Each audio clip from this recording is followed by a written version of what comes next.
আজ আমাদের নেড়া পড়া, কাল আমাদের দোল, পূর্ণিমাতে চাঁদ উঠিছে, বলো হরিবল। সনাতন হিন্দু ধর্মাবলম্বীদের কাছে নেড়া পড়া বা হোলিকা দহন অত্যন্ত গুরুত্বপূর্ণ। এই হোলিকা দহনের বা নেড়া পড়ার পরের দিন পবিত্র দোল উৎসব পালিত হয়ে থাকে। পুরাণ মতে হোলিকা দৈত্যরাজ হিরণ্যকশিপু এর ভগিনী বা বোন। হিরণ্যকশিপু ছিলেন ভগবান বিষ্ণু বিদ্বেষী। হিরণ্যকশিপু এর ভ্রাতা হিরণ্যককে বধ করার জন্য হিরণ্যকশিপু ভগবান বিষ্ণুর বিদ্বেষী ছিলেন। তিনি বিষ্ণু ভক্তদের একেবারেই সহ্য করতে পারতেন না। কিন্তু দৈবক্রমে এই হিরণ্যকশিপু এর ঘরে তারই পুত্র রূপে প্রহ্লাদ বিষ্ণু ভক্ত হিসেবে জন্মগ্রহণ করেন। প্রহ্লাদ তার মায়ের কাছ থেকে এই ভক্তি পেয়েছিলেন।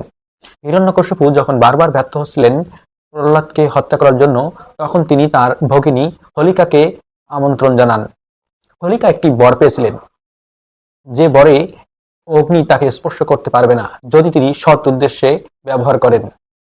হোলিকা প্রহ্লাদকে নিয়ে অগ্নিতে প্রবেশ করেন।